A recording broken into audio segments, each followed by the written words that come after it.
The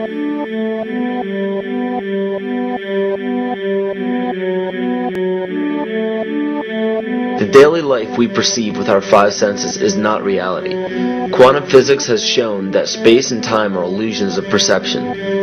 Therefore, our bodies cannot truly be a reality if they occupy this space. Ernest Rutherford performed an experiment in Manchester that revealed to him the shape of the interior of an atom. Scientists were shocked to discover that the atom is almost entirely empty space. The question then became, how could this empty atom possibly make the solid world around us?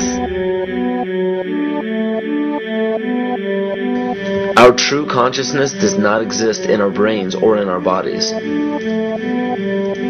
But this illusion of our individual bodies, along with the misinformation of our true origins, has manifested the idea that we all think independently from one another. With this misunderstanding, it would seem impossible to scientifically explain telepathy, clairvoyance, spiritual mediums, and other phenomena dealing with transferring information between sources without physical means of communication. But when you understand that there is a common spiritual bond between all things in the universe, and that we are all part of one divine intelligence, no phenomena is unexplainable. This simple understanding fills all the holes in modern religions. It explains reincarnation, deja vu, predictions of the future, and literally every event, occurrence, or anomaly ever experienced. The blank matter within the most basic building blocks of perceivable existence is malleable and molded by intent. This means that consciousness shapes our reality. This seems difficult to accept for most, and it is quite understandable. In modern times, we are taught from an early age how to think rationally and tangibly. This is a very left-brain method of education, and it has more harmful effects than it's given credit for. The left brain deals with logic, details, facts, patterns, practicality, science, and math, as the right brain deals with feeling, intuition, symbols, images, risk-taking, philosophy, and religion. With a deliberate push for government-controlled educational curriculums, generation after generation of the youth are being taught to focus only on the facts, figures, and numbers. Repetition is used to train children subconsciously to accept what they're learning. Children aren't rewarded for questioning the validity of the information they receive. They are ridiculed.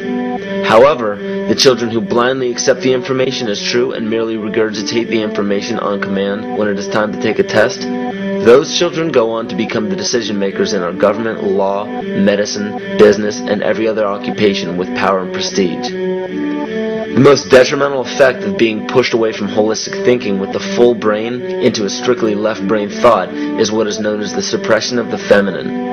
Every male and female have both feminine and masculine qualities. It has nothing to do with man or woman. These are represented by the left and right brain, yin and yang, black and white, light and dark, and most every other duality.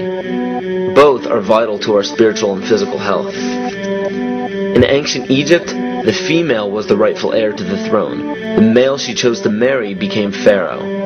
This depicted the goddess tradition that has been destroyed to make way for a patriarchal, male-dominated society we see enforced in every major denomination. In suppressing the feminine of every society and pushing the people to strictly left-brain thinking, the natural ability for humanity to feel earthly, cosmic, and personal energy became lost.